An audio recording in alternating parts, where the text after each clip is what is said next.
We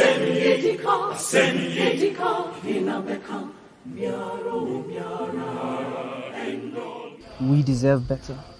For so many centuries, we were taught to look to the other side of the green, made to believe that what lies beyond it are meadows of opportunity, failed to cultivate our dreams and an oasis to quench our insatiable thirst to the answers that we seek, made to believe that the only way to belong was to follow blindly without having to question the rules because they were the masters and we were the fools. We deserve better.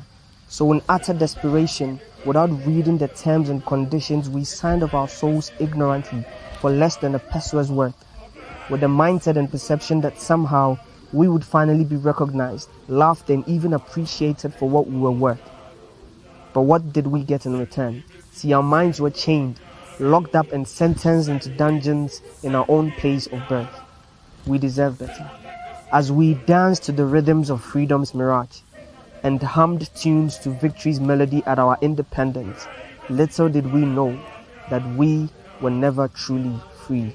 See, the Ghana we live in today is a place that is riddled with increasing poverty and hardship.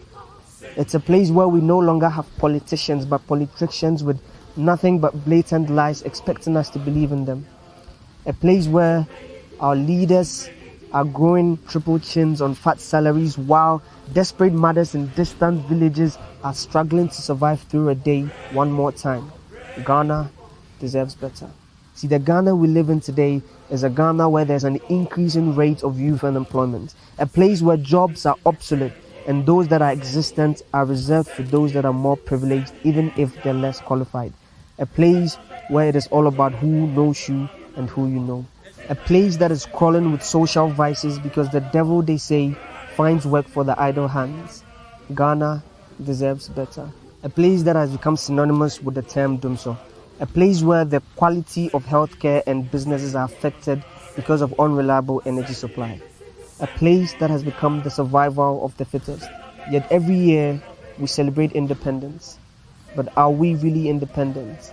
Indeed, my heart bleeds anytime I hear someone say that we have gained independence. Because no, we never really gained true independence. My eyes translate these emotions into tears, but before they dive down my cheekbone, people say that men aren't supposed to cry. So I'll let this poem cry instead. It's not too late to turn the tables around and fight for what is right. It's not too late to come together to create the change that we want to see. It's about time that we realize that Ghana, our beloved country, deserves better. And I know we've come a long way, but there's plenty room for improvement, and yet time, no day. So don't you look away and cast a glance elsewhere. Remember that it may not always be greener on the other side. Remember that we're people that are rich in natural resources. We're people that are rich in society and culture. But above all, we're people that are rich in our pride.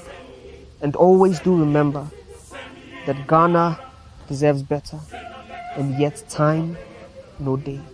Peace.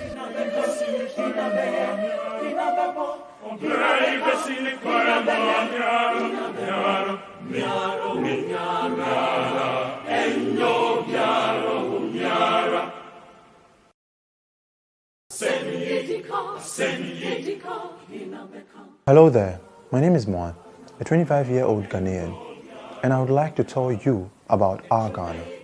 I know some of you are planning on not to vote this year. Well, there are some facts you need to know, and I'm here to tell you. In our Ghana, at least 6 people die each and every day as a result of our poor road networks, and over 200 people lose their lives every year, thanks to our leaders. In our Ghana, the son of a minister has better opportunities than Auntie Mansa's child in Asasewa. In our Ghana, a pregnant woman will count herself lucky when she is able to deliver her child successfully while sitting in a plastic chair or on a bench, just because we do not have enough bed in our hospitals. In our Ghana, a population of about 28 million people would have to scramble to share 307 ambulances, which was advertised to Ghanaians. But I think we deserve better. In our Ghana, high school education is free, but the quality of student it produces is nothing to write home about. In our Ghana, the life expectancy can only be compared to the war-torn Sudan, which has 64 years. So that means if you're 60 and going on retirement, you only have about 4 years to live. Well, that is if you're lucky. In our Ghana, it is a luxury to have pipe-borne water to drink, as millions continue to drink from dirty rivers and compete for water with animals. In our Ghana, it is only 7% of people who can afford 3 square meals a day. So I wonder, where do all the foods produced by Planting for Food and Jobs go to? We live on statistics, not on reality. Whilst our GDP continues to increase, so they say, our unemployment rate competes and ranks even higher. In our Ghana, #Accra Floods have become a yearly ritual that continues to kill hundreds every year, thanks to our poor drainage systems and choked gutters.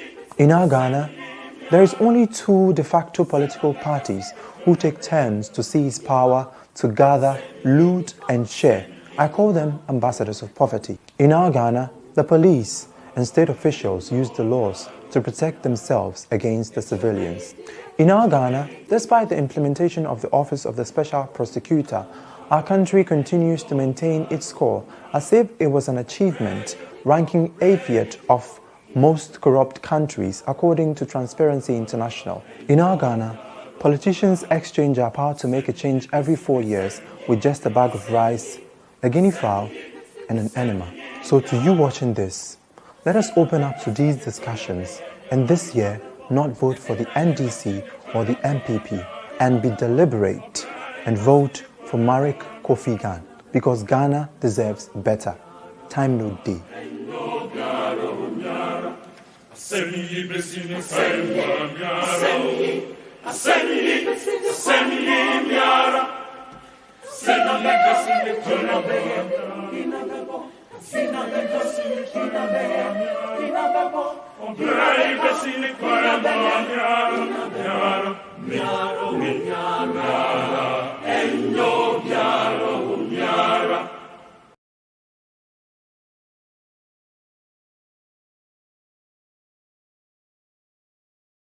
Good evening.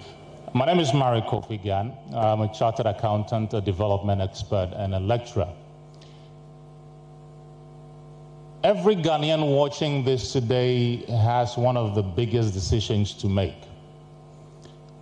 And that decision is to choose someone other than the NDC and the NPP to be able to lead this country to a position where we can have one that works for all of us, not just a few.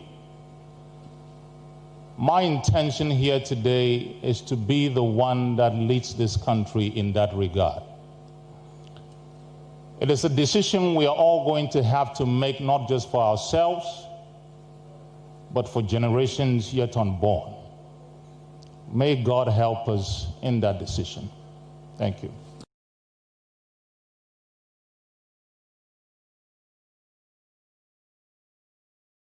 Some believe that government employment schemes often do not have corresponding value addition to the economy. So what's your assessment of state employment schemes such as JIDA, NAPCO, and others? And what different things would your government do to tackle the unemployment problem in Ghana? First of all, it is not in the business of government to be doing what private sector should be doing. It is the business of government to be ensuring that private sector is supported in order to drive employment. That is not happening, and that is what should happen. The other thing I want to say quickly is that it is government's duty is to skill up its people and then get them to the private sector to get out there and work. It is private sector that drives profit. It is private sector that will continue increasing employment. And so for me, government's duty is to ensure that if you want to skill up people, let's skill up people and let's send them to private sector to get a job done.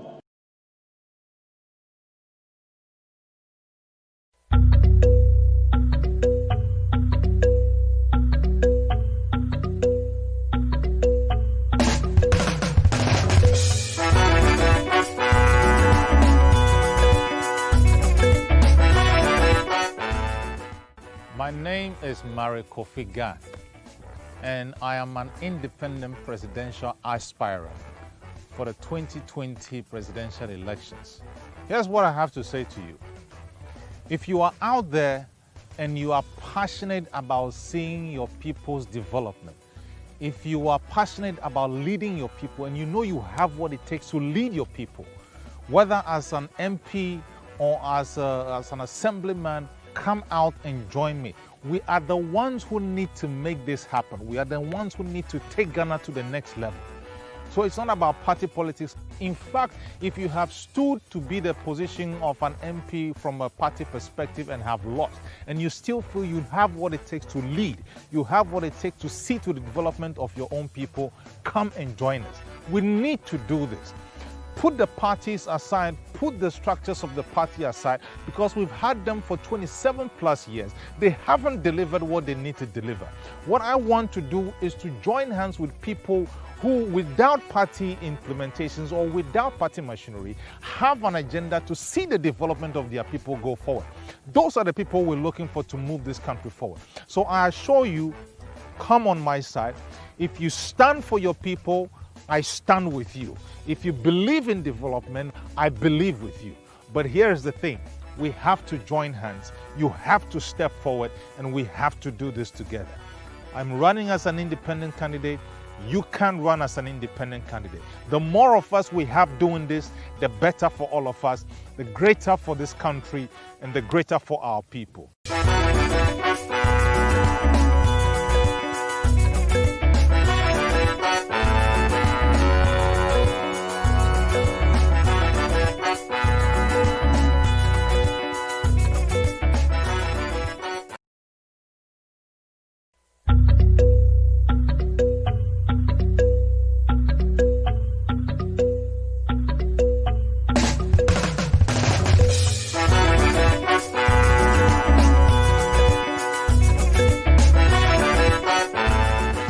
On say 2020 by NDC for baba abe mamus ka say oh mun vote maya MPP so baba abe ka kira mu say mun vote maya ne a wo say yenti ase ne say sa sika omudi mamu no sika nka o so mun fa kosi lorry kwan mamu o so mun fa kosi hospitals mamu but ye di mamu free say mun jina mun kode okay. Ombama mo 200 cities. Mvo ma 1,000 and I say nkofo ma 100 and I say 300 and I say 400 say munjina mun voti mai. Munim. Sa 200 no sa 100 no sa 500 no medinu in about 1 week and I say 2 weeks and I say 1 month. Also mun busa mo hu say mfa so be na om. I just say mfa so be na om because we this asika no within 1 month and I say within 2 weeks na fedi for the next 4 years, work government no obi am foul enyeshi. Nobody will mind you for anything. They don't care about your health, they don't care about your education, they don't care about your roads, nothing. Now so after 4 years no, umbesa back. Abe someone say oh, on say first na ma 200 ODG CC adon G 400 na some voting my for another two terms and I say 1 term. Manamfo Ghana for or see ye hu say sa de na omo ye no akoy say uko market na akoto ponko won say uto ponko a ponko na ebe serve o enya wu na wo serve ponko no enti so mo ba sa na mo beton mo vote na sa yen to me expect say omo be serve here because omo na omo aton na e wo ye hu. They've bought us. They've literally bought our destinies. They've bought our lives. They've bought what we stand for by buying our votes. Not just here. And I was saying careful now. 2020 you come here. You be kwa vote. I was saying beside who say, okay, we be ba be ma misika. We be ba be ma misika. I was saying beside who say, MPP ni NDC no. We have seen what Umbaba here for the last 27 years. Cycle upon cycle upon cycle. See, Mbisa won't say, Adia Maya for the last 27 years, no, idea benefiting here now. Say, I'm benefiting here, then, come 2020 now, see, I'm voting more different. I'm voting more out. And media, I'm putting myself out there.